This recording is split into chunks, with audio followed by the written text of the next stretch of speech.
앵커 정부와 여당의 재정 확대 방안에 대해 야당은 일제히 문제를 제기하고 나섰습니다. 오류로 판명된 경제정책은 그대로 둔 채 예산만 투입하려고 한다는 건데요. 이런 가운데 김동연 경제부총리는 경제지표 악화와 관련 해 적절한 시기에 자신이 책임을 지겠다는 각오를 하고 있다고 밝혔습니다.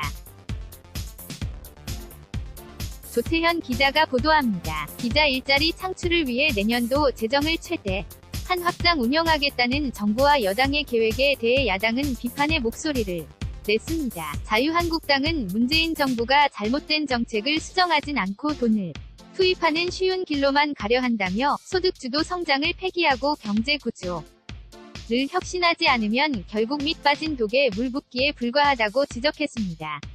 김병준 자유한국당 비상대책위원장 지지 기반의 이해관계가 걸려 있다고 해도 그것에서 벗어나 경제의 새 프레임을 짜겠다는 용기가 필요합니다. 그러면 적극적으로 협조해 한국 경제를 살리는 협력을 할 텐데 답답합니다. 당내에서는 장하성 청와대 정책실장과 홍장표 소득주도 성장특별 위원장, 김수현 사회수석 등을 경질하고 소득주도 성장 정책을 포기하면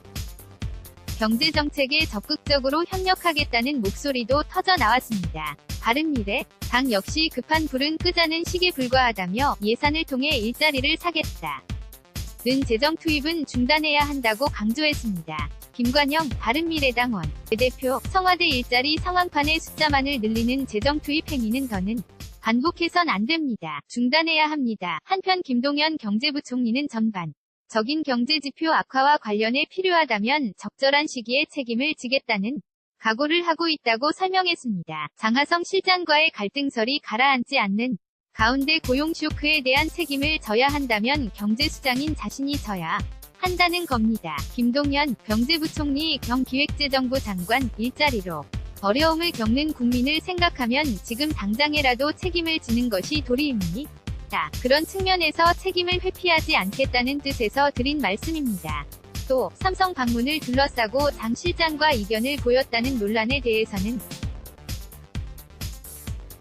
장 실장 역시 방문에 찬성했지만 정부가 투자를 요청 또는 종용하는 모습에 대한 우려를 전달한 정도에 불과하다고 해명했습니다. YTN 조태현 씨, HOTH_YTN.co.kr 입니다.